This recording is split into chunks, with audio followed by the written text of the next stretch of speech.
First Sip Brew Box is a one-of-a-kind subscription service for craft beer lovers based right here in Pittsburgh. Every month, First Sip will send you a box full of craft beer enthusiast essentials including t-shirts, glassware, and even food. Right now, our friends at First Sip Brew Box have an offer for you. Just sign up for a 3-month subscription and get your 4th month free. Just enter the code HOPNationUSA when you sign up at firstsipbrewbox.com. That's HOPUSA at checkout to get your 4th month free at firstsipbrewbox.com. Woe to you, O earth and sea. It's the Hop Nation USA Podcast.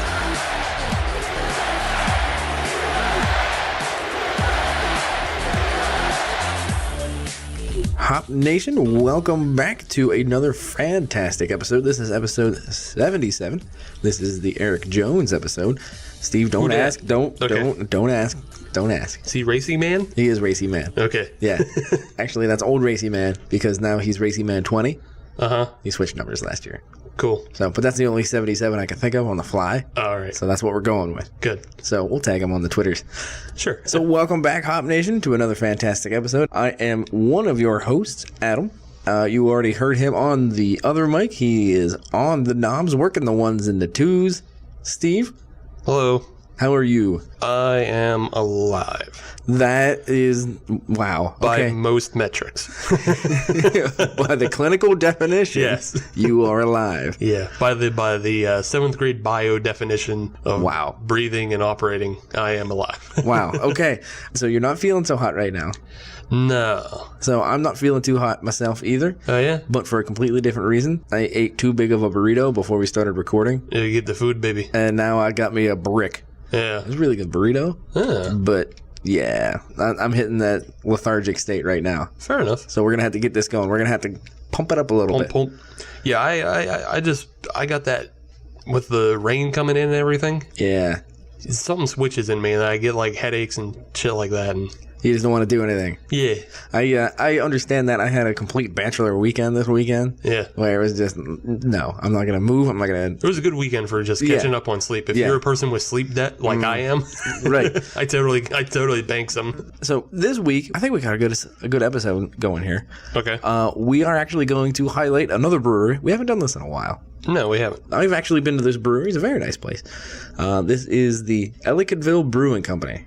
And they're out of? Ellicottville. Oh. Yes. That's yes. New York, though, right? It is New York, yeah, Okay. in the southern tier region. It is. It's about an hour and a half south of Buffalo. Okay. It's a nice place. They've been open for, I don't know, a bunch of years. Makes them, A handful of... you can see how much research I did. That's just like, that's extra American, a bunch of... Right. A pinch. Yeah, a handful. about it. About it.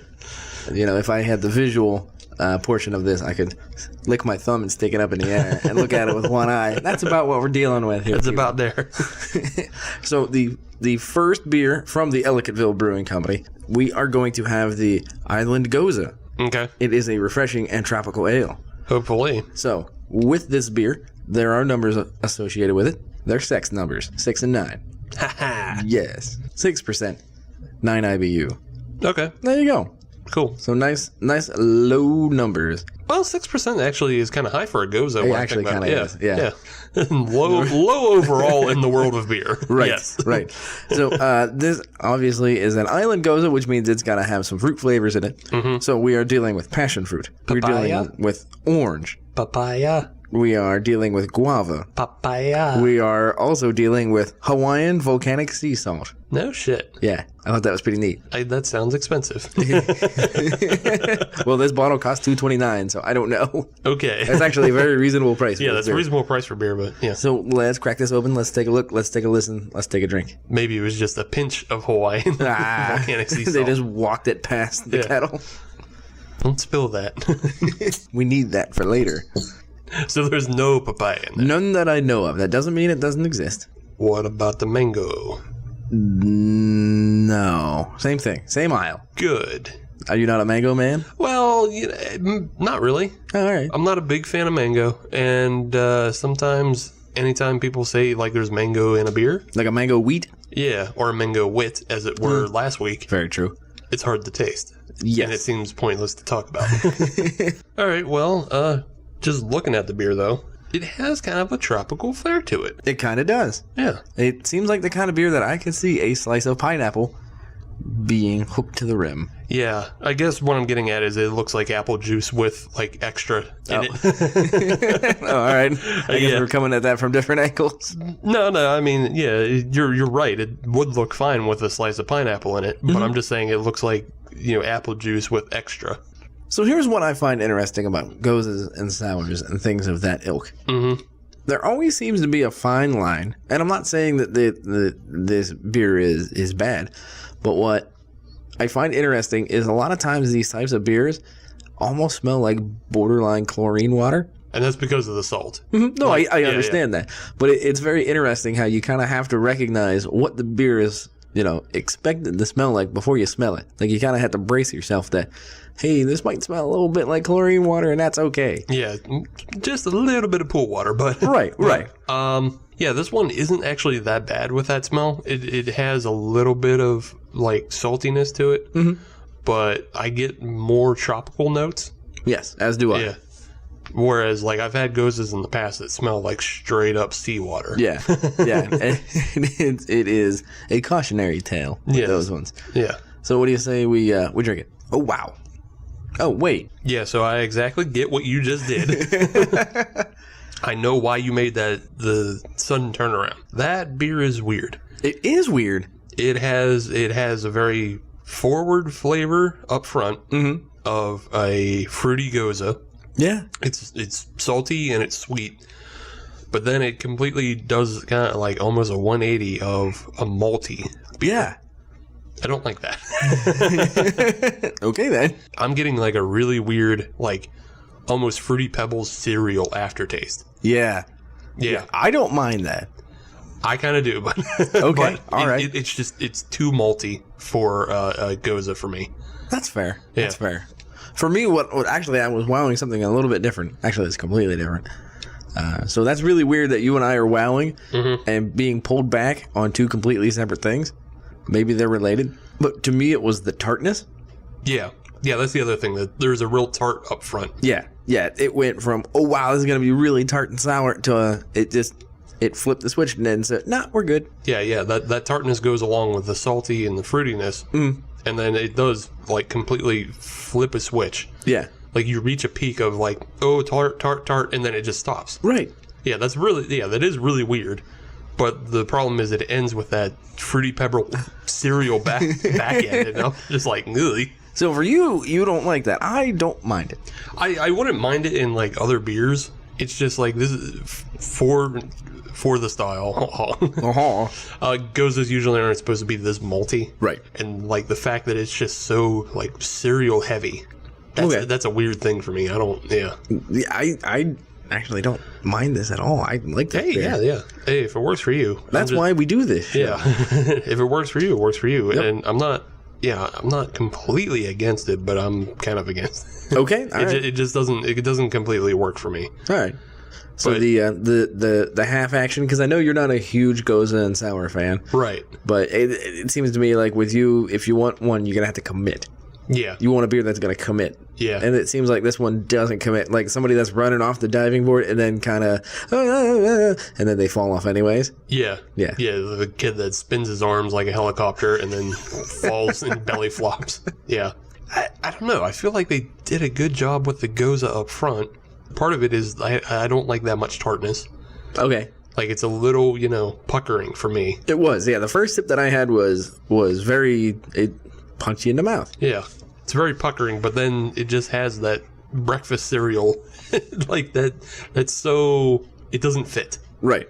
Yeah. It's a very odd combination. I don't know. I think it works. I like it. I'm going to keep drinking this. Maybe it'll, as I get more used to it. Maybe. We'll see. Maybe. All right. Well, we can keep drinking. We are. We'll yeah. see. It's to me, it's certainly not bad by any stretch of the imagination. I like this beer. I don't hate it. I think it's better than a lot of beers that we've had. Oh, this is definitely not in the bottom quarter. No, it's not in the bottom quarter. By any stretch. I don't know that I like it as much. Okay. Yeah, as much as others would. All right. Well, let's continue on with news and notes. Yes. Well, as always. Yes. As always. As always. Yes. Okay. Go ahead. I got a quick one hitter, All right. and I bet you would never find yourself being jealous of the Atlanta Falcons. No. But I got a story that just might make you. Bring it on. The Atlanta Falcons are going to open their home game, at the Mercedes-Benz Stadium. That looks like a bird's nest. Yeah, but part of this opening is they're introducing a $5 craft beer. Oh. Yes. Tell me more. So they're introducing the ATL Pale Ale, and it's brewed in conjunction with the Wild Heaven Beer Company. Okay. Nice. And it's just $5. I assume that's for a pint or a 12-ounce can somewhere in that arena. You're not getting like a 3-ounce thimble or something stupid like that. No, you're getting a beer. Good. But yeah, your $5 at a stadium is pretty killer. That is fantastic. Now, is that for everybody, or is that for certain portions of the stadium? Is that like, the Lexus Club kind of stuff? No, it's not for anybody. Oh, so you can just go to a concession stand and get your $5 Yeah. ATL. What was it? The ATL? ATL Pale Ale. The ATL Pale Ale. I like that. That's a good name, too. Yeah. It's around the stadium. Nice. I think there's probably like one central hub, like how, PNC Park has that craft beer stand. Right. Yeah, there's one central club, but it's not like, in a Lexus Club where you have to pay extra money and stuff. Right. You'll be able to find it. Okay. Yeah. Any Joe Schlo. Right. Schmo. Schlub? No. You tried to combine the two, but that's not how it works. Any Joe 12-pack can go get one. There you go. How about that? Habita. Or Joe 6-pack. Or I don't know if it's $5 a pop. $5 a pop. You might want to get 12. But did a little looking into the brewing company. Been around for 8 years, and they generally try to focus on just classic styles of brewing. Okay, I can appreciate that. They're not big on the adjunct. They are the ones that make a beer and make it well. Well, I can't say if it's done well or not. All right, they just make it within kind of classic brewing rules. Okay, that's fair. That's not going to remark whether it's good. I would like to think that they are good. I'm going to be positive on this. Sure, you go ahead and be positive, and I'll just be not. I'll just gonna be step skeptical. aside. Yeah, I'll just step aside. We might get emails from somebody in Georgia who's like, no, that's trash. Like, there's a reason why it's $5 because it's trash. So if it is, send us some. Yeah, send us some. We'll try it on the show. Yeah, send us some of their beer. We'll try it. Yeah, we might call you a damn liar. Then we'll get this. Then we'll do the stamp of approval, and we'll say the $5 ATL Pale Ale is good. Mm-hmm. But yeah, that's my story. They'll get that Hop Nation bump. I would also suggest Pittsburgh breweries, considering we have 40. I know. Somebody should be able to figure out how to offer a $5 beer at one of the stadiums. Wasn't Rivertown. Or PPG Paints Arena, or... You know what, even the Riverhounds Arena? Yeah, stadium? Anywhere. Yeah, anywhere. Yeah, it's a stadium. Is it a stadium, or is it kind of just like a high school football field? Gathering in a park. Did you know that they had I think it was the flag football championships there over the summer? No, I didn't know. Why would you know that? Yeah, why would I know that? I don't know. I don't watch regular football. I was watching, I think it was on like the Ocho. It was one of those types of channels, and they had it on there. That's all. Okay. I had no reason to bring that up. Glad you had a good time. Watching it for 3 minutes, and then realizing that this is boring and stupid. Hey, everybody, there's flag football championships out there. Hey, look, everybody, gym class is on TV. Up next, dodgeball.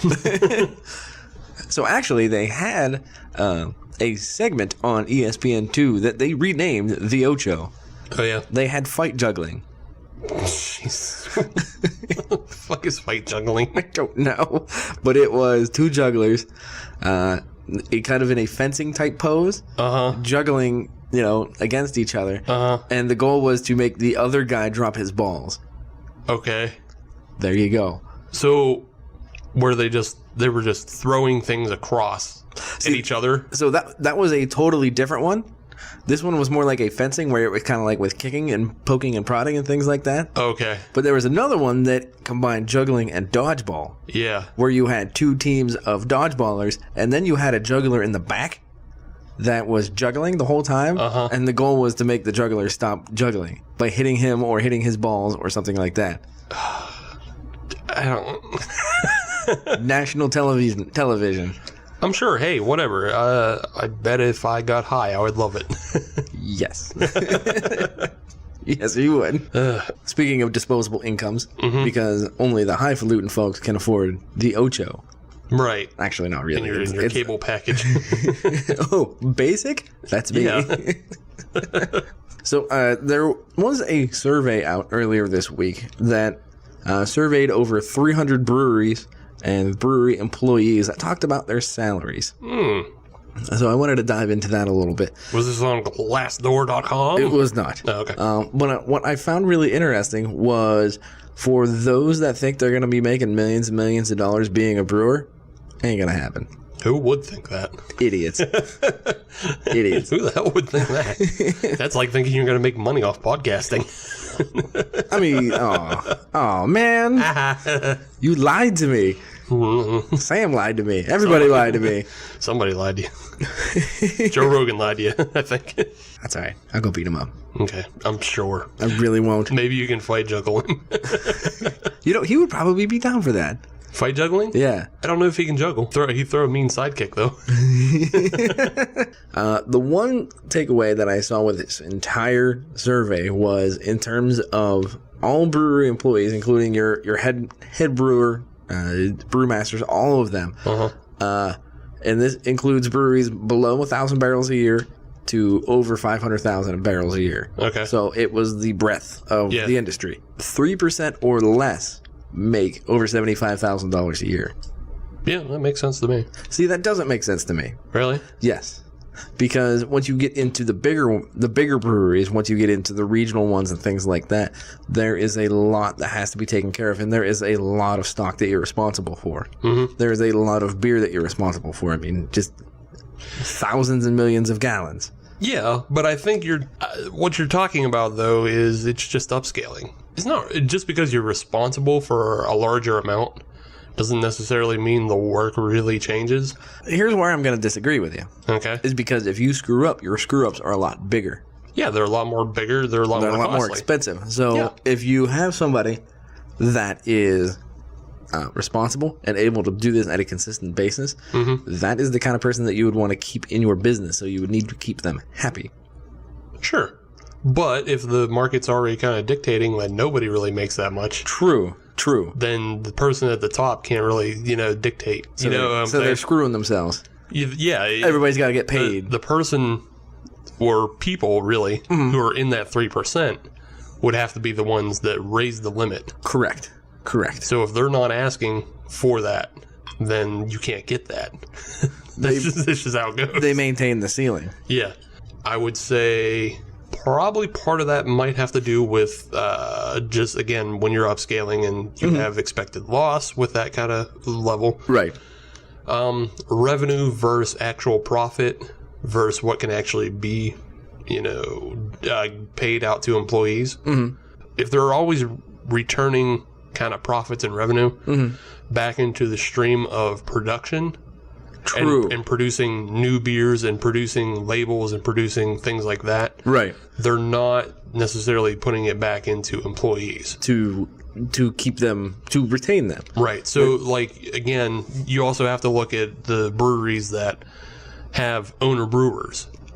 That is also another point that they did not get into. Yeah. It seemed like a lot of it were the head brewers were underneath ownership. So that was another angle I wanted to get to, was this seemed to be a bit incomplete. Yeah, and it is. And talking with former brewers who are now brewery owners, everybody said once they got to a certain point, everybody had to move away from actual brewing. They had to bring other people in because there was too much other business things to take care of. So if you are there to brew, like that is your passion, I don't think it's going to be as lucrative as you think. And the bottom line with this entire thing is, if you're going to do that, you need to have that business acumen as well. Right. So it's kind of a cautionary tale. Yeah. We were just talking about that, well, not just, but like a couple episodes ago, we were talking about that brewery that opened up in the South that had two guys that were like marketing and business at Anheuser-Busch, and then one of the former brewers of Stone. Right. And that's exactly kind of the model you're talking about. The brewer from Stone is just still doing the brewery stuff. Right. Whereas the two marketing guys obviously are the CEOs and the you know the forward-facing business entities. Right. Yeah, of course they're going to be the ones that collect the most money. They are the Bruce Wayne, while the brewer is the Lucius Fox. There you go. Put a nice little bow on that one. Yeah. But yeah, the brewers are never, unless there's a brewer who maintains, ownership and brewer status, they're not going to make top dollar. True. You only make top dollar as a CEO. Right. That's just You got to be what it is. Top of that pyramid. Yeah. But it seems to me that without your brewers, you don't have a brewery. Yeah. So you got to keep them happy. That's true. Maybe I'm just looking at it from an incorrect angle. No, I mean, I think you're right in thinking that, people should maybe be getting more. And again, that defaults back to the top 3%. Mm-hmm. If they feel like they're well off enough with what they're getting, they're not going to rock the boat. Exactly. And there was a general economic study that went out in the world that is like, if you're an American and you earn more than $72,000 a year, money stops being a factor in your happiness. That is true. Yeah. Yeah. And it's just like that's kind of the base cutoff because, obviously that's way above what, most people make. Right. But that actually puts all those brewers that you're talking about in that category. Mm-hmm. And so if they're actually happy with the work they do, they're not going to push. And they have that, level of income where money is no longer kind of the driving factor in happiness. They're not going to push. Makes sense to me. Yeah. Yeah. So there you go. All right then. Neat. It's an interesting thing that you brought up there, but I don't know. I'm not, obviously, neither of us are brewers, and neither of us are even on the low end of the totem pole. Right, exactly. They won't even let us look at the totem pole. You can get a job humping cases around. You can quit your nice plushy engineering job and get a job at a brewery if you want. You are correct. I could. Yeah. That is factual. Yeah. I could. And then you'll know what it's like to make $10 an hour. I don't know. We'll keep talking about it, I guess, as new things pop up. Maybe there's a more complete study or a better interview source that comes from this. Right. Yeah. I feel like there's more coming out of this. Yeah. Somebody may speak up more. We'll see. We'll get another angle. But for now, I just have a couple events coming up in Pittsburgh and the surrounding areas. Okay. Yeah. So Big Pours this weekend. Oh, yes. That is one of the preeminent Pittsburgh festivals. I'm not going. Beer Fest. I'm not going either. Yeah. So, not that I don't want to go. Right. I'll be out of town that weekend. And I have no money. So. Okay, then. Yeah. I have no money, and I'll actually be pouring at a event on Saturday in Ambridge. Yes. For a homebrew event. I don't have the details on that. Just search Ambridge homebrew event. I'll be there. Then next weekend on the 22nd is Brewing Up a Cure. Yes. That's a favorite event of ours. I don't know if I'm going to that yet or not. I don't know if I'm going either. I would like to. That's always been one of the ones that we've always wanted to go to. That was always on the list. Right. The must-goes, must-attends. I've been going, I think, for the past 4 years. Yeah. But this one just kind of surprised me because it's usually 2 weeks into October. Right. And this one snuck up on me now. And I don't know why the move. I don't know why the move either. Maybe Brutal pushed them out or something. Maybe. And then we have the Greensburg Craft Beer Week. That is from the 20th to the 30th. So that's like 10 days. Yeah. Yeah, it's just the way it is. It's a week. I assume that encompasses 2 weekends. Yeah, it starts on the 20th, and then like the first big event is the Homebrew and Chill on the 23rd. Okay. And that's just like a home brewing event, obviously. And then they have the collaboration beers that are also part of the beer week. Gotcha. And then it ends on the 30th with Brewers Double Dare. I guess that. Well, it sounds exactly as it is. They're playing Double Dare, but with the brewers. Oh, I like that. Participate in the week. I like that. I kind of like the prizes that are part of the homebrew and chill as well. So Brewer's Choice.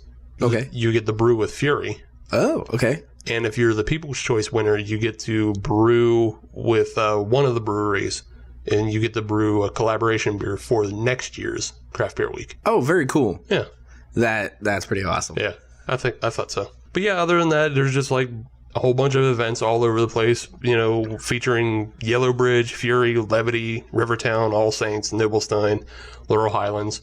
Okay. Yeah, the only thing about that is just like Greensburg is... It's the wrong side of town. Well, one is the wrong side of town, but it's technically like all the breweries that are included are all over the fucking place. Like Fury to Rivertown. That's a bit of a run. Yeah. And but I do like the events that they're having. It seems like they're having a more varied amount of events as compared to Pittsburgh Craft Beer Week, which I can appreciate. Yeah, I appreciate that. And I think another thing is they're probably a lot more flexible. They can do a lot more because they are a smaller craft beer week. Yeah, you know what I mean. Yeah, they seem to be a little bit more involved with the community and things like that. A little more adventurous. Yeah, I would say check it out. The one thing I'm not a huge fan of is, and this is just a tip for the website maybe. Okay. I don't know every brewery that's participating. Oh. Yeah. They don't have a list. They have a sponsor list, but that's not the same thing as participating brewery list. No. Yeah. So it would be kind of, I don't know, maybe get on the ball for that next year. Hint, hint. But yeah, otherwise check it out. Just so you know, Steve does web design. No, I don't. Shut up. I'm getting you paid. Steve does bad web design. HopNationUSA.com. Check it out. Speaking of checking out, let's check out this Island Goza with the umlauts, I might add, from Ellicottville, our, how do you want to put it, feature brewery. How do you like that? Feature brewery. There you go. It only took us 77 episodes to get to that. That makes it sound really important. That's right. They lobbied for us to have them on the show. They begged, they pleaded. Don't lie about that. You can get us in trouble. We found 3 Ellicottville beers and we put them on the show. I'll be perfectly honest. I like Ellicottville. I've had their beers before, so it wasn't a hard sell to put them on the show. Yeah, we had one on the show before, I believe, and I don't dislike them. So I was open to doing this episode. I got no beef with them. Yeah, I don't dislike them. So this Island Goza, we already talked about this at length. Yeah. I like this beer. Now that I drank a little bit more, and actually now that it warmed up a little bit, I kind of like it a little bit more. It seems like the tartness has kind of gone away a little bit. I'll totally agree with that. The tartness definitely has faded, but that cereal aftertaste hasn't. I don't mind that. That's fine. I'm just warning the audience that it tastes like Fruity Pebbles on the back end, like really heavily. Yeah. That's one in the books. Yeah, that's one. We'll see what number 2 has to offer. Okay. Okay, bye. Let's get paid. Do you like dogs? Do you like beer? How about you come on down to the Beaver County Tales on the Trails Pet Walk, sponsored by the Beaver County Humane Society on September 23rd from 11 a.m. to 3 p.m. at Brady's Run Park. It'll also be featuring the Wine and Brew for the Rescue to help fundraise for the Beaver County Humane Society. It'll be featuring beers from breweries like Cobble House, Southern Tier, and Flying Dog, as well as wine from wineries like Black Dog and Deer Creek. Come on down and check it out. Take a pause for the cause. Segment 2, beginning now. That's the Double Zeben. Did you know that? The what? Double Zeben. 2 7s. Double Zeben. 77. Devil's what? Zeben. Zeben? Yeah, with the umlauts. Oh, Jesus. Welcome back, Hop Nation. I thought you were just like using gibberish words. Well, kind of. Or slurring. I thought you were actually just slurring. That's the Double Zeben. What? Why does the left side of my body feel numb? I smell toast. So we are here. We're talking Ellicottville Brewing Company, and I misspoke in segment 1. They've actually been brewing since 1995. You didn't misspoke. You just didn't speak. I didn't speak. So now I've got hard information off the side of a can. Yeah. They've been brewing since 1995. Yes. So my bad on that one. But now we have hard data. It's their information, not mine, so I feel comfortable about it. Right. Now you can put that out into the world. Yep. So speaking of getting things out into the world, what do you say we tap in, no pun intended, into the second beer? Sure. Steve, take it away. So the second beer of the evening, coming from Ellicottville, New York City, weighing in at 235 pounds. Nope. No? Nope. Something Hazee. The Unfiltered IPA. It comes in at 5% ABV. And then the big number, And then it's 100 IBUs. Now, during the break, you and I had a very brief conversation about this number. Yeah, well, the conversation was I just wanted to talk differently about IBUs. Okay. And I wanted to get us thinking differently, maybe. How so? So I read an article, and it was on Somethin Beer. Okay. We follow them on the Twitter. And they follow us. Yeah, and they put out some information. But one of the writers put up an article about IBUs and the reason why things are so funky-dunky. Cuckoo bananas? Yeah. Stupid and full of lies, really. Okay. When it comes to high IBU beers. Okay. And why IBUs kind of don't make sense anymore. There's no correlation anymore. Yeah, there's hardly correlation. So and most of it has to do with the fact of the hops that are being used. Okay. Now, IBUs, when we think of them, we think that means just how bitter it is. Mm-hmm. But that's not the original intention of the measurement. Okay. The original intention of the measurement was how much it offsets the sweetness of a beer. Okay, so that's why you can have a high IBU beer and still have some sweetness. Right. Because it's just a battlefront. Especially when you get into double IPAs and triple IPAs, because those have really high sugar content. Right. So you can jump into an 80 IBU beer and it's not going to be bitter at all because it's kind of perfectly balancing Makes sense. the sugars. Everything's just going to 11 Right. instead of just one thing going to 11. Right. Gotcha. So when you get into beers that have like these 100 IBUs and things like that, it's just measuring the parts per million of isohumolone, Okay. which is basically what happens when alpha acids break down Gotcha. into Okay. a liquid. Okay. So it's measuring that. And with that, it doesn't take in consideration the properties of the hop itself. Okay. So hops have that more piney. Hops can be more, flavorful and everything like that. Okay. Because really, the process happens in the boil, Right. and that's why West Coast IPAs are usually really, really punchy because they usually do it in the boil and then filter it later. Right. Most of these hazy IPAs, like the one we're drinking right now, is done dry hopping. Gotcha. So it doesn't absorb the same way either. Makes sense. And that's why IBUs kind of don't make sense. Kind of a misnomer. Yeah. So one thing you can tell is on the nose if it has a hoppy nose just by smelling it. So let's do that. It's hoppy. It's actually I find it kind of fruity as well. Yeah, and it's supposed to be fruity and juicy. Nothing says on this can about what hops were used. It says it was a blend of American hops. Okay. So, but it's supposed to be juicy and fresh and layers of hop flavor.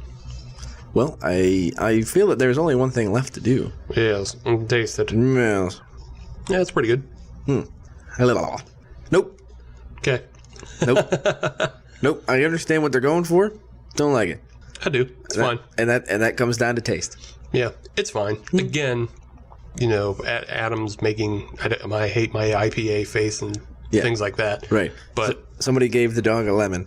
yeah, it's definitely, again, it's not 100 IBU punch in your face. Right. Like a 6-point resin. That is true. And I can appreciate that. Yeah, 6-point resin, I feel like that one accurately represents what 100 IBU beer should be. Yeah. That's on that. I will never have one. Yeah, this one, it's hoppy, and it's got a bit of a resinous back end to it. Mm-hmm. But I don't know, it doesn't, it's not brutal in any way for me. It seems like this beer and the last beer that we had are kind of having the similar approach where they're kind of divisive. Divisive? Divisive? Divisive? Divisive? Nope, divisive. They're kind of divisive in that, yes, they're good, but you have to enjoy that style or you have to enjoy what their approach is. Yeah, you really have to enjoy this style. And this is not a gateway drinker. No, it is not. This is a couple steps up. Yeah. But for me, I enjoy it. Oh, right on. I enjoy it well enough. What do you say we get into segment 2?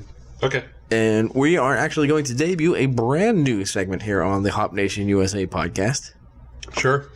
This is the Hop Nation USA Traveler's Guide. So, is this brand new? I feel like we've done Traveler's Guides before. Okay, well, I just haven't come up with a punchy name yet. I feel like we've done Traveler's Guides before, maybe. Maybe? I just can't remember. I don't know. It seems right. So what we're going to do with this segment is we're going to have a road trip. And in this road trip, we're going to talk about where you want to stop, what you want to do when you get there, where you want to stay, where you want to drink, things like that. We are starting here in Pittsburgh, and we are going all the way to Ellicottville, New York. So the best way to do that is we are going to take Interstate 79 straight north to Erie. Now that's about, what do you consider that, an hour and a half, 2 hour drive? To Erie? To Erie. I'd say probably about 2 hours. We'll call it 2 hours. Yeah, because it's about an hour to Butler. Yeah. Yeah, and then I'd tack another hour to Erie. I'm fine with that. Yeah, and then I think it's like 3.5 to Buffalo. Yes. Buffalo. And we're going to highlight some of the breweries that you can stop at along the I-79 corridor. You can stop at any of these if you want. You don't have to. These are just some of our recommendations. As you go north, you can definitely stop at Shoe Brew. We've talked about them multiple times on the show. North Country and Slippery Rock. We've talked about them multiple times on the show. Their Zombie Bed was one of the best beers that we had here on the show. Go back to episode 34, I believe. That was back in October, I believe. Yeah. October last year, yeah. Yeah. Episode 34, we're talking about the North Country Zombie Bed. Good beer. How did you know that in episode 34? Autism. Okay, all right. Don't know what to do with this now. Just keep going up this corridor. We're just going to keep going. Go to Timber Creek. That's exactly where we're going, is next Timber stop. Creek. Yes. And actually, Grove City has a couple of places you can stop at. Grove City, and now there is a Voodoo Brewery. Oh, yeah, that's right. In Grove City. So you could definitely stop there, either one. I would recommend both. And then you can stop in Meadville. You can stop at Sprague Farm, or you can stop at Voodoo again. Voodoo proper. And next, that'll take you up to Erie. Now, Erie is a bit of a hub on this trip. Okay. Because there are multiple breweries you can go to here. All right. You can do the Mill Creek Brewing Company. You can go to Brew Erie, which I find to be a fantastic name. That's where you put in a response, Steve. I was about to take a drink, you jerk off. Okay, well then. I've never been to these places, so I don't have much of a response. So the nice thing about Brew Erie is it is in the old Erie train station. Okay. So it has that nice old world, big, huge cathedral style ceilings, feel to it. It's very big, it's very wide, it's very historic. And I really like that. But that's not where we're stopping for lunch. Okay, where do you want to go for lunch? We are stopping at the Erie Brewing Company. All right. Why are we stopping there? Number one, they make good beer. I really like their Skipper Stout, especially when it's on nitro there. One of my favorite beers. Skipper Stout's pretty solid. I am a fan. However, they also have Wildwood's John pizza. All right. Brick oven. It's really good. Wildwood's John, I believe, actually originated in Edinburgh. Okay. Another college town. Not Scotland. Not Scotland. Edinburgh. Although they are the fighting Scots. I'm sure they are. No, if you're going to steal your damn name from a town in Scotland. Edinburgh Cougars. No, that doesn't work. So, Edinburgh Cabers. they're going to get tossed. And then we're crossing the state line. We are going to New York State, the home state of Ellicottville Brewing Company. There is a place that you have to stop on the way up there. It is one of the crown jewels of the region. Everybody knows it. Everybody loves it. Niagara Falls. Southern Tier. Oh, yeah. So close. So close. Almost at it. Missed it by that much. Yeah. But they are in Lakewood, New York. They're actually just off of Interstate 86 and right next to Lake Chautauqua. If you haven't heard of Southern Tier, why are you listening to this show? Actually, no. I take that back. Because they live in the West Coast, you jerk off. Or they live in Arizona. Possibly. So for those that are not familiar with Southern Tier, they make some of the best beers. Pastry Boy City. Yep. I would say they are one of the original heavy hitters when it comes to pumpkin beers. When it comes to pumpkin beers, and then just dessert beers in general, it's so fattening and gross and so fantastic. Awesome. Yes, absolutely. And what's nice there is you can take a tour of their facility. I mean, it's a big place. Although it's interesting because it's in an industrial park. Okay. So it's not necessarily, it's like some of the other breweries where it's a big old showcase. Right. Now, once you get there, yes, it's very nice, but you kind of have to find it. Yeah, it's in an industrial park. Yeah, there's a couple breweries I've heard like that where like they're just tucked away, and right. You go, oh, I guess there's something here. Right, exactly, and then you get there and it's amazing. Yeah. And I wish when I worked in an industrial park, I had a brewery. Nope. Sorry, can't help you there. Every industrial park I worked in just had more industry full of jagoffs and criminals. And miscreants. Yeah, miscreants and ne'er-do-wells. So one of the nice things at this brewery is if and when you take the tour, and I highly recommend taking the tour, they have a separate tasting room for you that is kind of in a mezzanine area. So you can overlook the entire brewery while you try some of the beers. Neat. And they also have a tasting room there. They have two separate areas. They have a tasting room, they have the mezzanine area. They have some fantastic beers. They got all sorts of swag. The one thing I don't like about it, they don't have food. Oh. They got, like, peanuts and things like that. Strange. Yeah, I was kind of surprised by that. Huh. I kind of wish they had, because I could go for a Reuben. You think by now, like, Right. how do you put it in a brew pub in Pittsburgh, but you not put it in like a hot dog roller? Hot dog roller. Yeah. Ew. I mean, you keep it clean. They can. That's true. They got the fundage. Yeah, they can do that. They can keep it cleaner than a 7-Eleven, but We still. make enough money, we can have a clean hot dog roller. That's right.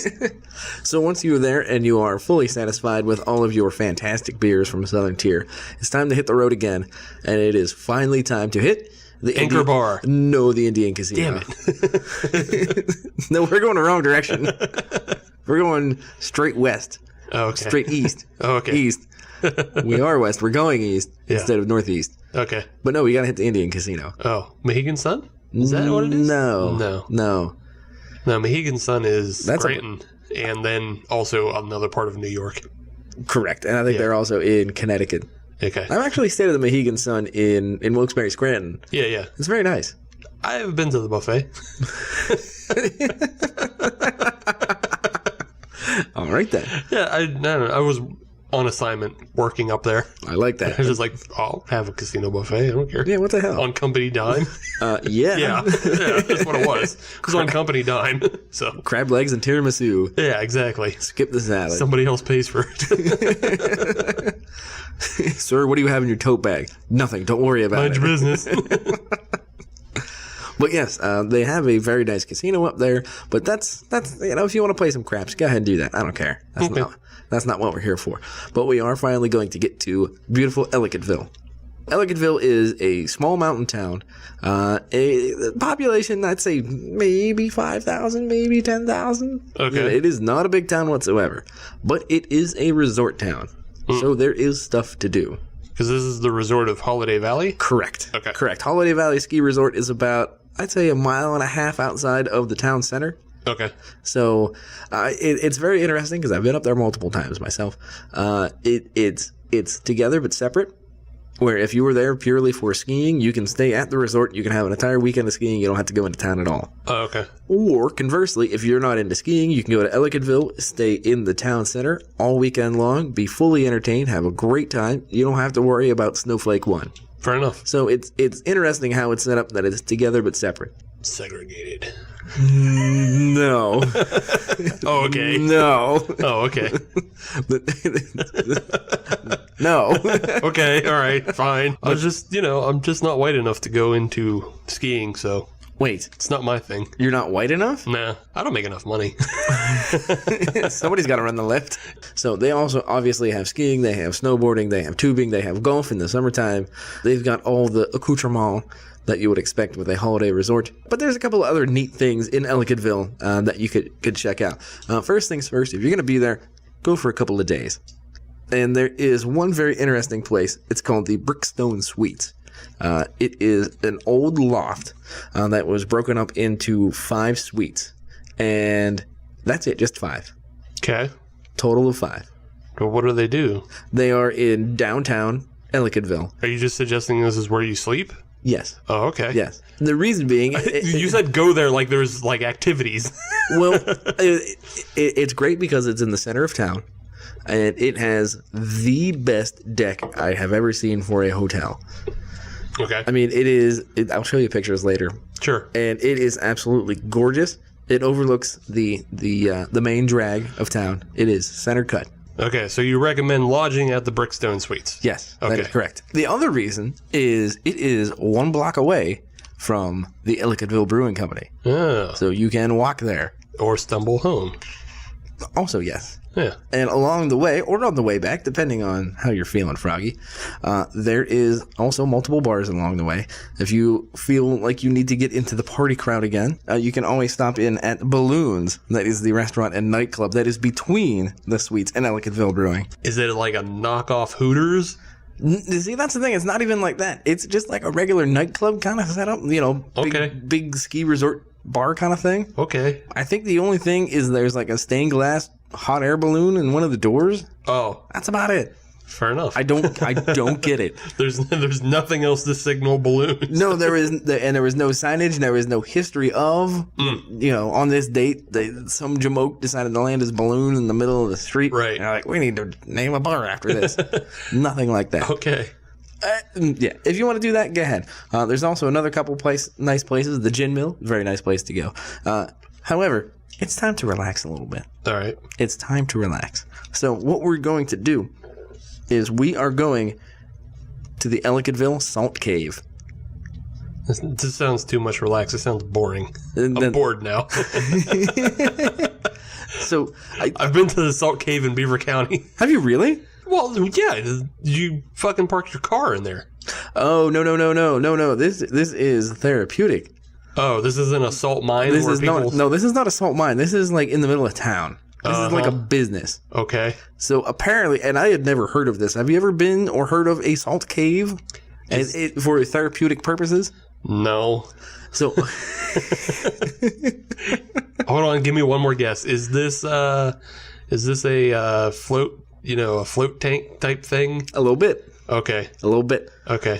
So apparently what you do is you have a room that is caked in tons of Himalayan pink sea salt. Uh-huh. What they'll do is they'll set you in there, some nice music, some nice lighting, you know, very calm, very cool, very collected. And you're supposed to breathe all this in, and they'll pump in some refined salt into the air. And apparently that's really supposed to help with respiratory problems. That sounds like it causes respiratory. That was my thought too. But apparently that's what it's supposed to be. It's supposed to calm your nerves. It's supposed to clear out some respiratory problems just by sitting in a big box of salt. And breathing in a bunch of salt. Right. Sure. Okay. It's a thing. Yeah, I'm sure it's a thing. That doesn't make it healthy. It's a thing.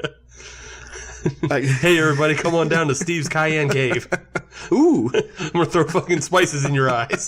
They'll give you $30. Breathe it in. You know, you could probably get away with that. Yeah. I have the skeevy doctor who's willing to say if you bust lines of cayenne up your nose, that it's good for you. $60. Hand it over. Make them sign the form first. Yeah. Dr. Vinny Boombat says it's okay. Hi, everybody. Yeah, so if you want to go sit in a cave of salt, Ellicottville is your place. Apparently there's stuff like that in Pittsburgh, too. Yeah, there's float tanks. I didn't know that this is like a whole... It's a whole other thing. This is a whole other thing of sitting in a room and... Because I was looking through, you know, things to do in Ellicottville. Right. And I came across the Ellicottville Salt Cave. Again, this is a very white person thing to do. Oh, it totally is. Yeah. It totally is. I've got way too much money on my hands. Right. How can I get rid of money it? and time? Ooh, why don't I sit in salt? Yeah, why don't I sit around in salt and breathe salt? Right. I mean, I can understand it if it was something that was naturally occurring and you could just go there. What? I just want every therapy session to end with Mr. Fuji throwing a handful in somebody's eyes.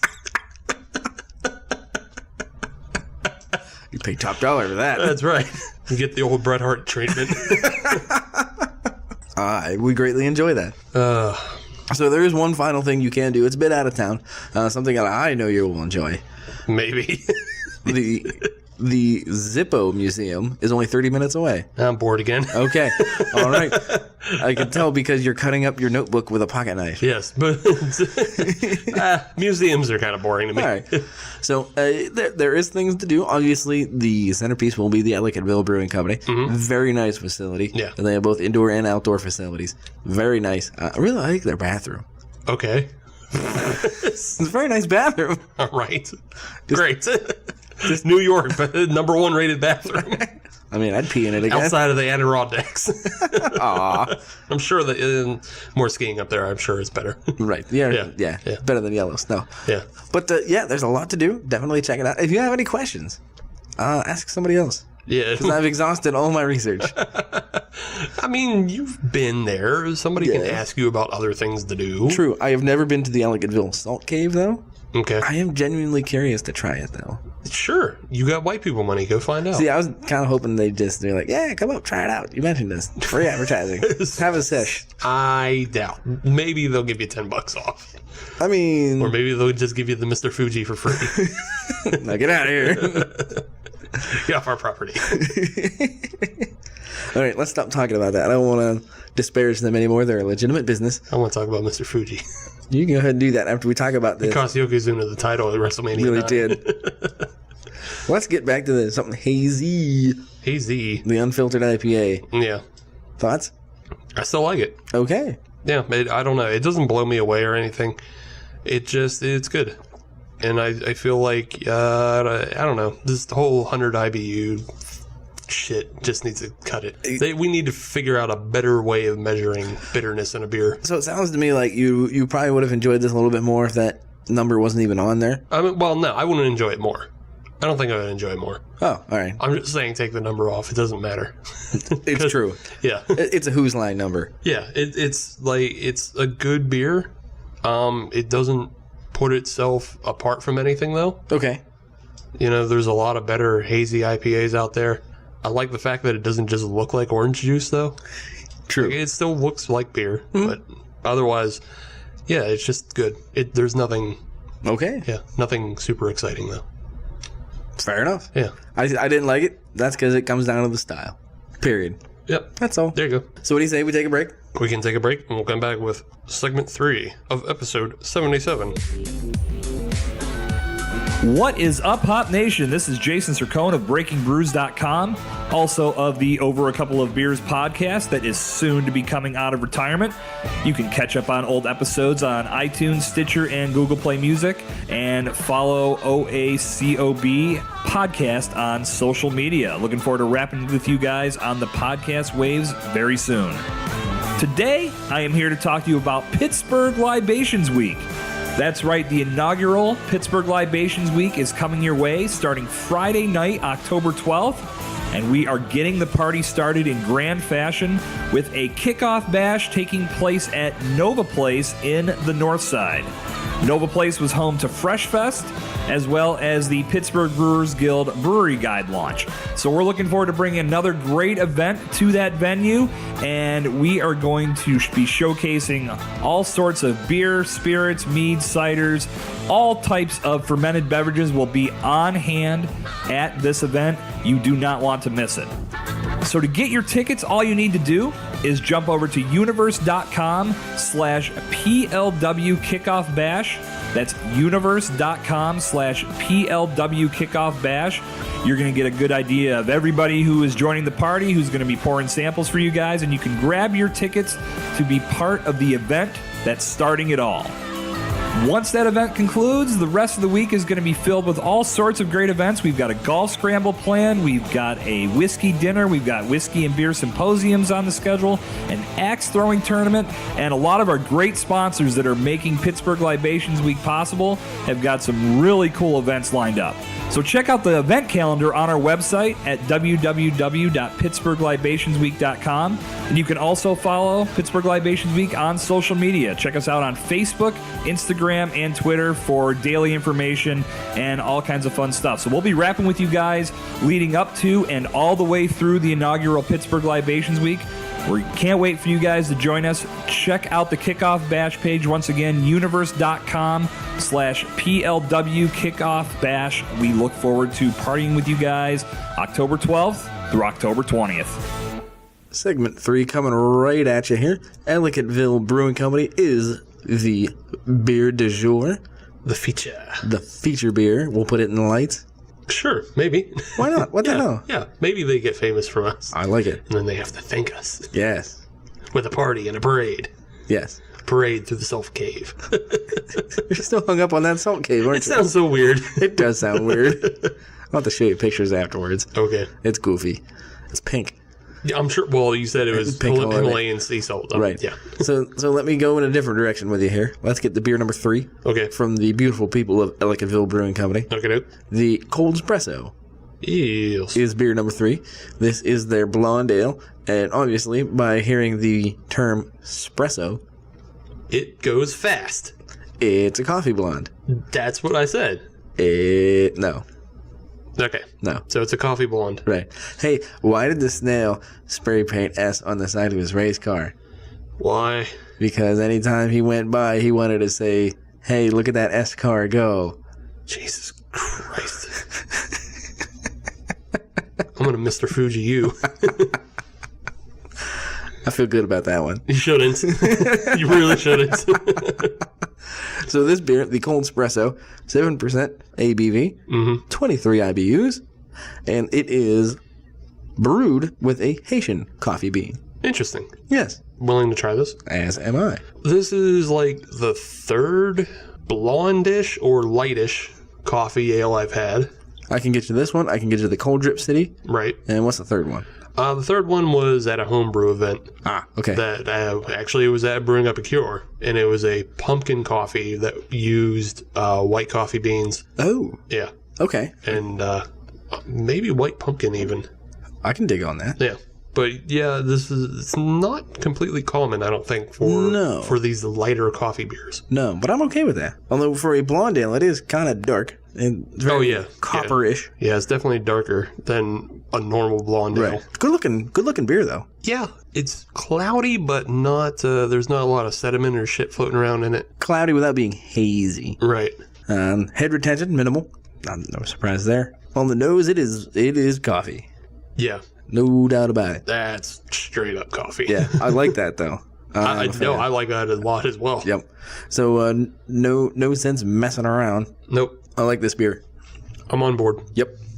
Finally, we found one that we both like, Yeah, one we both agree on. which is funny because Gee, I wonder which one's getting the gold medal. I don't know. But it's funny because all three of these beers had a cheerleader. Mm-hmm. So I mean that's kind of a testament right there. Yeah, I don't think anything we had tonight was like bad. No, none of these go into mother lager territory whatsoever. Oh God, no. You know, I'm starting to wonder if we should revise that as to whether the mother lager is still considered the worst. Why? Are you thinking putting the coffee nod there? Yeah, I Okay. feel like the Coffinade was way worse. That was an affront to God. That was a fight that somebody was trying to start. Right. But yeah, ignoring that, this beer it's smooth. I like the fact that the coffee flavor kind of covers up the blonde, because I'm not a big fan of blonde ales. Right. They have that kind of odd maltiness in them that I don't like. This is one where the blonde is kind of the carrier Right. for the coffee This taste. is a delivery system. Yes. The blonde delivery girl. Yeah, and it works. It works really well. The coffee flavor is definitely there. It's a little more pungent on the nose. I kind of expected more coffee flavor in the beer, but it's more pungent on the nose. That might have to do with the way this is brewed, though. Because if you're thinking like stouts, coffee just immediately goes into the mash or into the boil. You know, like coffee's immediately introduced. I don't know how coffee was introduced into this. So when I've actually made a coffee blonde as well as a homebrew, and reading up the way that I was told to do it and the way that I did it was you actually do a cold brew coffee and then you pour it in right before you bottle it. Okay. So it's not part of the boil, it's not part of the fermentation. Right. It's a completely separate process that you add in right before you bottle or keg. Yeah. So I'm wondering if that's the way they did this because it has such a pronounced nose, such a pronounced coffee nose that I have a hunch that that's what happened. Yeah, I would guess that as well. I mean, that also makes sense as to why it's darker than a blonde ale, Yes. but it's still not like coffee brown or anything like that. So, yeah. Right. Bottom line, this is a good beer, and I have a hunch. Ellicottville, let us know if we are right. I'm calling you out. Somebody tell us if we're right, but yeah, that makes sense. All right, segment 3, let's hit it. So segment 3 this week, we're going to do a little bit of a beer fight, I like it. but this one comes with something of a background and an already set formula in a way. Okay, We're also going to I'm going to give you a little bit of a movie review in a way. bring it on. A couple episodes ago, I don't remember exactly which one though. It's a while. But right. we talked about the Buzzard Hollow Beef film. Yes, I remember that fondly. Yeah. Well, I came across another independent film Okay, that also predominantly features craft beer in it. go on. It's called Another Wolfcop. Wait, Another Wolfcop. Another Wolfcop. So that means there was an original Wolfcop? There was an original Wolfcop. How am I just now hearing about these? Probably because you only watch Law and Order and Family Guy. I will disagree on that one. 7 o'clock is always Jeopardy. Thank you very much. Okay, but if you're only watching these things, these long syndicated programs, you're obviously not getting into Canadian independent film. No. So, that yeah. is a genre that I do not venture in. Right, so just to give you a little background real quick, Wolfcop was a film that came out in 2014, and it features Lou Garou. Lou Garou, which that actually somewhat translates from French into werewolf. It's a pun. Okay, Yes. all right. But Lou Garou is the sheriff of Woodhaven, and he is turned into a werewolf through occultist activities. Huh. He's also an alcoholic and a bit of a piece of shit. Okay. He's a classic anti-hero. Okay, all right. But the film just is full of trauma-esque blood and gore. Okay. It's pretty fantastic if you're into that. And then they made a sequel. Another Wolfcop. Yeah, and the sequel came out this year. It was released in July, I believe. But Another Wolfcop features the further adventures of Lou Garou. I just like saying that. It does roll off the tongue nicely, Yeah, I it really must does. say. But in the plot of this film is that the town of Woodhaven is being taken over by a new brewery. Okay. And the brewery is also paying for their new hockey team and event center. Okay, why is this a bad thing? Because the owner of the brewery is actually a reptilian shapeshifter. All right, I'm going to have you say that entire sentence again. The owner of the brewery is a reptilian shapeshifter. I love how you're saying that just matter of fact. That just... It just is. That's the way it is. He just is a reptilian Yeah. shapeshifter. If you watched the first film, you would know that reptilian shapeshifters are the Bane bad guys. Well, now I know. Yeah, they're the problem. But you can't tell because they're shapeshifters. They adopt a human form. All right. But the big plan is that they're introducing a new beer from the brewery, and the beer is called Chicken Milk Stout. Chicken milk stout. Yeah. Okay. We'll come back to that in a second. All right.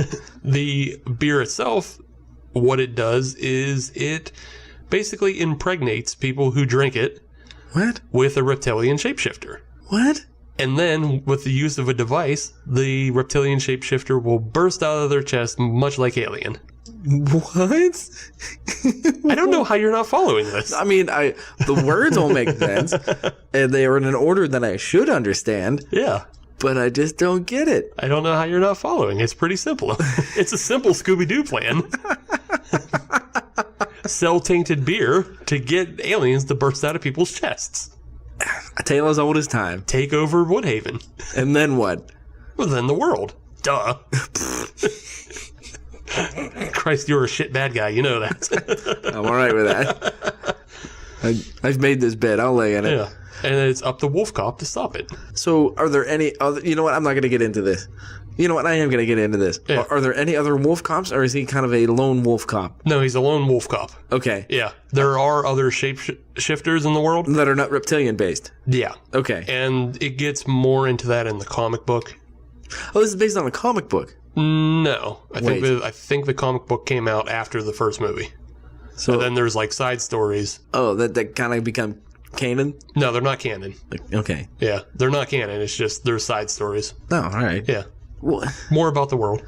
okay, all right. It's creating a world. So is World it... building. All right, I'm having a hard time. I don't understand why. It's not that hard. So, so is this basically like True Blood without the Bayou Definitely without the Bayou. and more Canadian-y? It Does this take place in Canada? Oh, yeah, absolutely. It takes Okay. place in Canada. Okay. Yeah, it's very Canadian. All right. Yeah. That's fair. Yeah, it's very Canadian. I'm not going to get into that. They're fine people. In fact, they sell Wolfcop toques in the convenience store. I would buy one.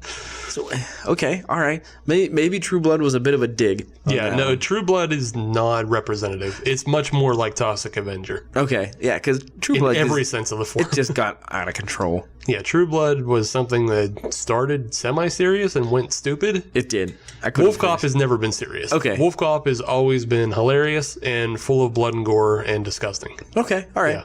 and it's awesome. And wolf dicks. There's also wolf dicks. Wait a minute. Who signed off on that one? Whoever's making the movie. I'd like to feel that there was a form that somebody had to sign to be able to show wolf dicks. No, it's independent film. You can do whatever. No, I like to think. You like to think, but you're wrong. Somewhere in the world there is a wolf dick form with somebody's signature on it. Make the cognizant decision. I'm gonna sign this wolf dick form. You're focusing way too much on wolf dicks. We I have really to move am. on. Yeah, let's move on. This is getting weird.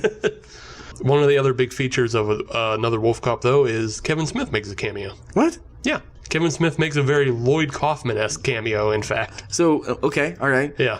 I'd like to think that his cameo is him just standing at a gas pump with his jorts. You would be wrong. His cameo is the mayor of Woodhaven.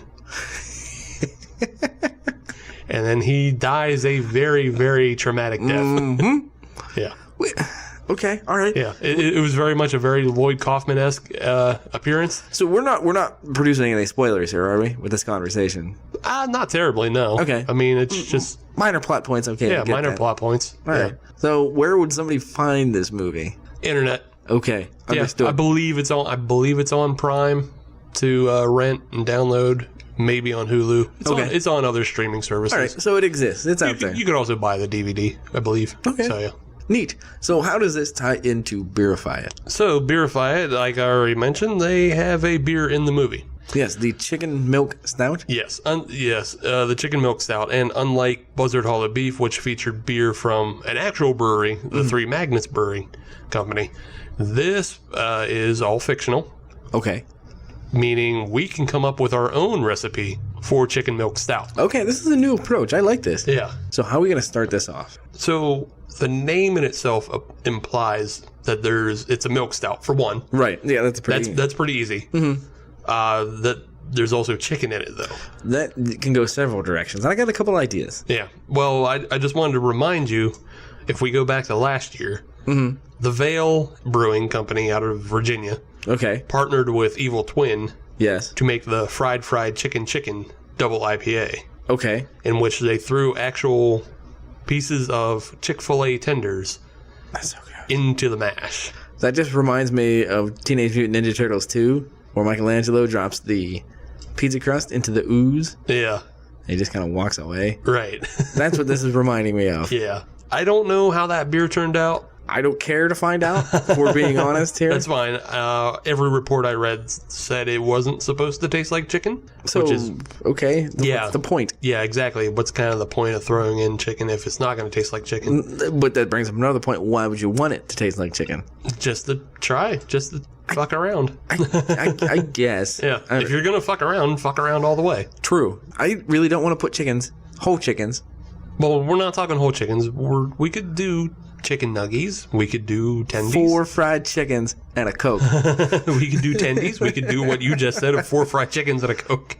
And some dry white toast, please. Yeah, we could do that. We could maybe do, how about 2 buckets of KFC? Okay. Extra crispy. How are we going to do this? We just going to buy the 2 buckets, just dump it in? We're going to tear it apart at all? Or are you going to dump it in? Just dump it in. Ugh, that's so weird, though. I know, but that's how they did it in the fried chicken. Well, then that's what we're going to do. Yeah, they just threw handfuls of tenders right in the damn mash. So weird. No idea how they got away with that. I don't know. I think it had a 4-star review on Rate Beer, but who cares about that? Right. That's a whole other conversation. Also, you have to remember it's Vale and Evil Twin. Mm-hmm. So they usually can do no wrong in their fan base's eyes. True. Yeah. So they get 7 stars on everything. Okay, so we got the chicken. The milk stout, as you said, that's pretty self-explanatory. Mm-hmm. But if we're going to do this, let's add a couple other things in there. Right. Let's stick with the chicken nuggets. I'm okay with going the nugs.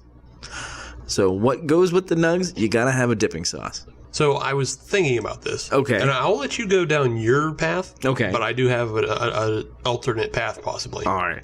So for me, it was previously mentioned that they used the Chick-fil-A chicken. However, they did not use the Chick-fil-A sauce, which I don't know if you've ever had the Chick-fil-A sauce. I've had it, but I don't know what it's comprised of. Oh, it's so good. It is so good. I don't even know what's in it. I don't care. I can eat it by the bucket. I think it's mayonnaise based though, isn't it? I don't care. Okay, well, I'm just all right. Just forewarning. Listen, we're already putting chicken nuggets in this thing. Yeah. It's already off the rails. All right.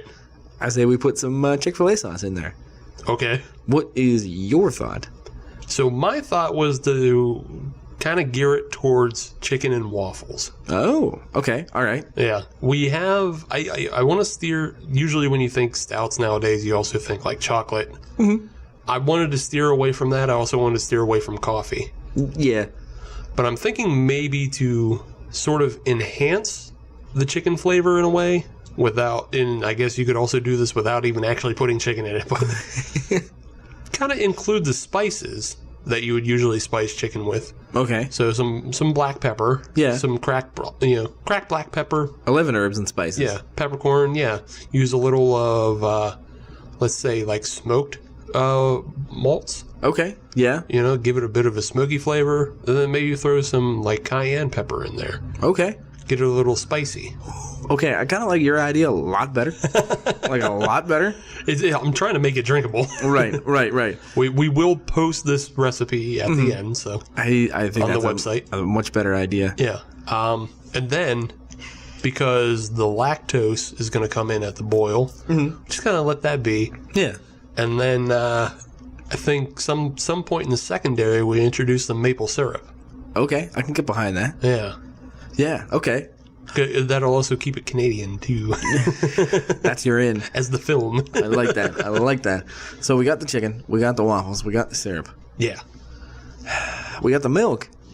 This is sounding like a pretty good breakfast. Yeah. There's got to be one more thing. It's a good breakfast stout. I wasn't sure if we should go full hot sauce. No. Okay. No. I feel that the spices should be able to address that. Yeah. I think we're in good shape there. Okay. There's one other thing I think we got to put in there. Something we're missing. Yes.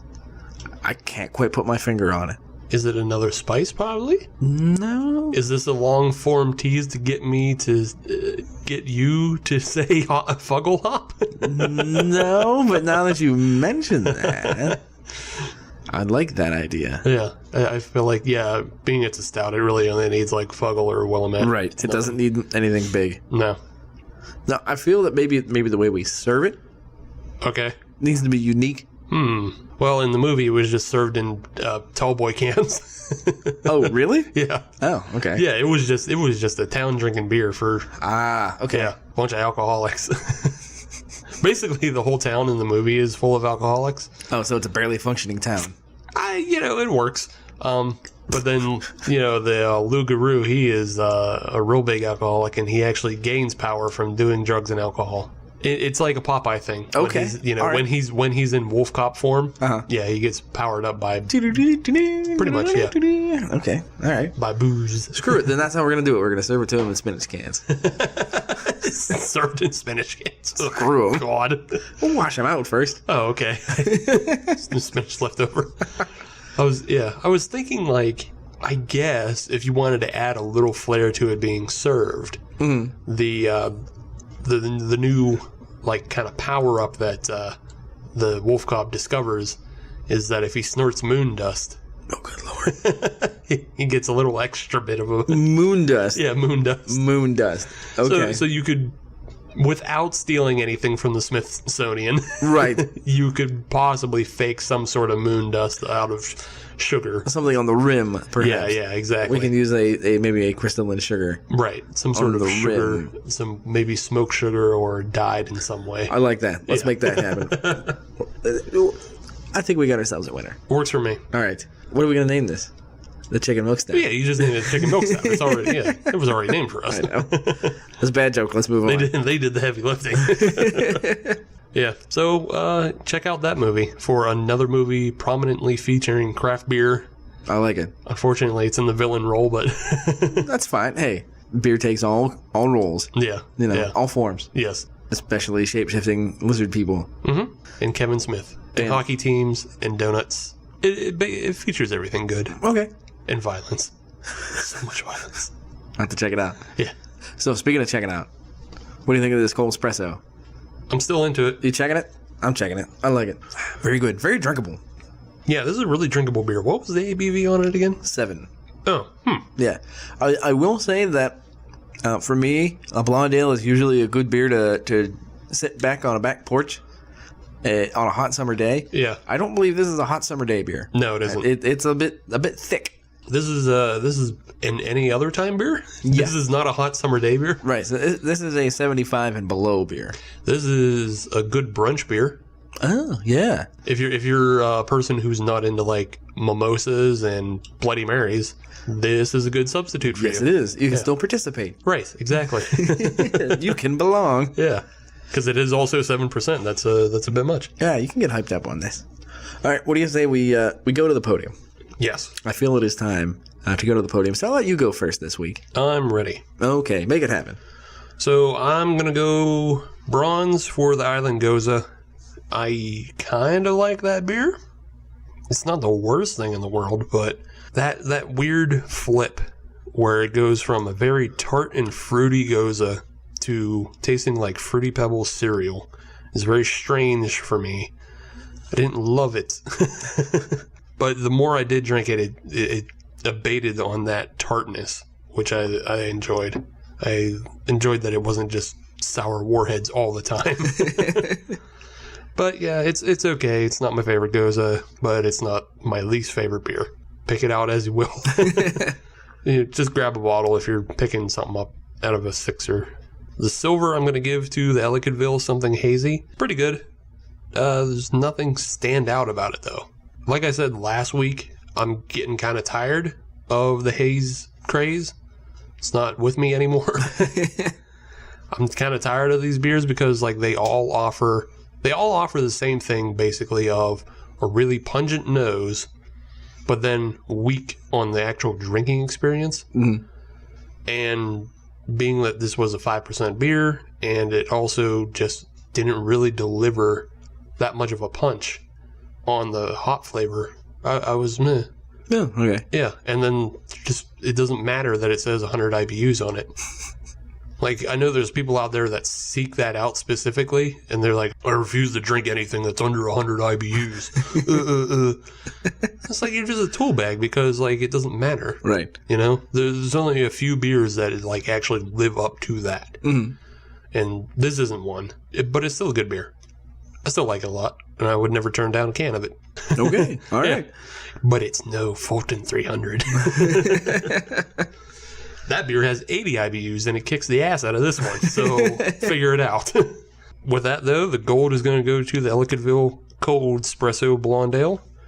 Even though I say that I'm not a big fan of blonde ales, that's usually just blonde ales on their own. They're lacking in some way.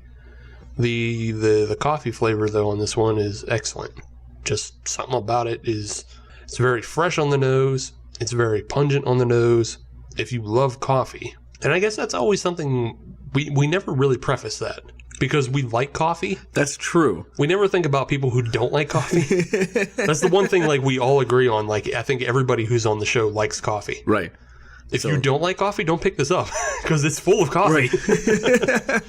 But yeah, we never think about that. But yeah, this one's really good because it's very forward on the nose. And even though the drinking experience is a little lighter than what you smell, it's still good. It's still better than most coffee beers that I've had.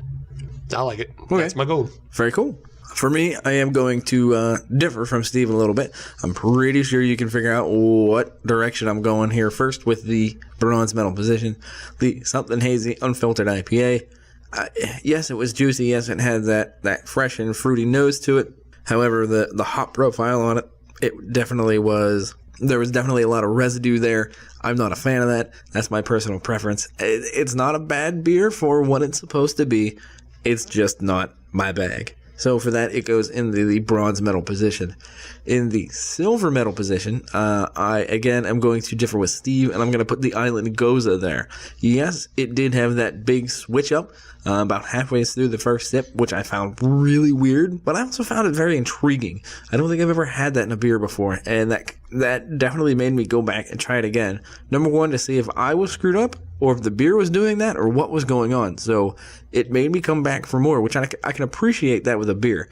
If it makes you go, huh, they've done something. That at least there's effort. They're trying something different. They're trying something new. And the Island Gose has definitely done that. Once it was kind of established what it was about, I liked it. It wasn't the end all be all. I'm not going to go punch a bear just to go have a 6-pack of it.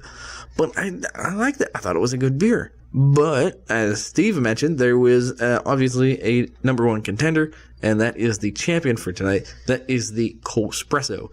That is the coffee blonde ale. Great beer, great nose, great taste. I actually don't mind the fact that the taste of the coffee was less than what the nose presented itself as.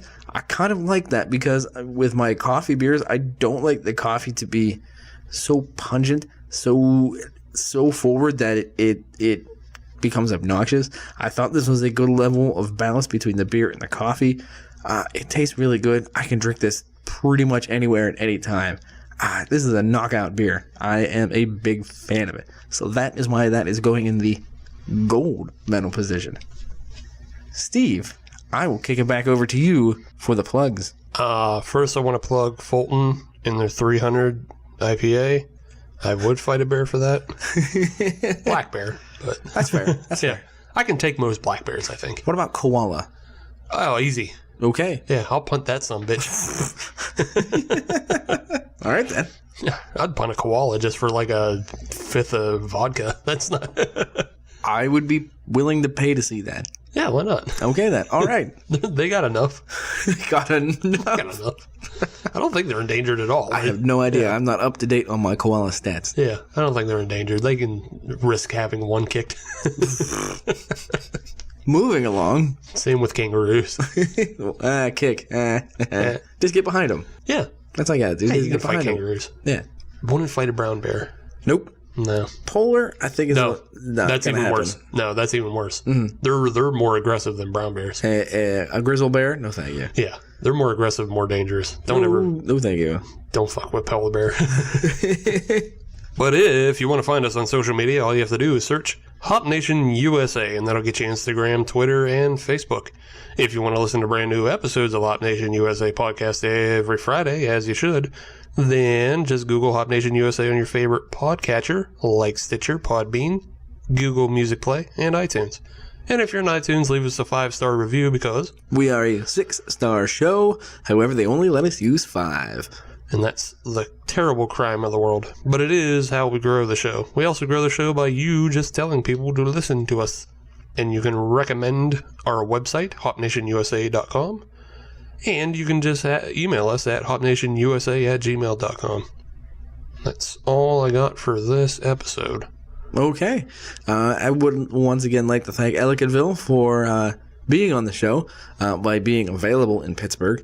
Yeah. Yeah, they got some good beers. I like them. Thanks for finding your way down. Yes. We will definitely find our way up and visit. I'm going to find my way to a salt bucket so I can throw some salt in the eyes of a brown bear. Mr. Fuji style. Okay. All right. On that note, Steve is going to go prep for fighting a bear. And we'll be back next week with episode 78 of the Hop Nation USA podcast. Get that bear.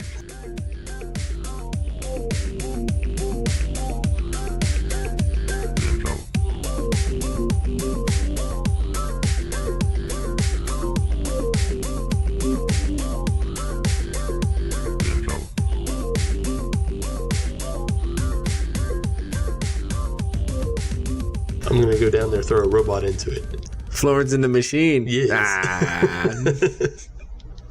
Stupid. Mm-hmm.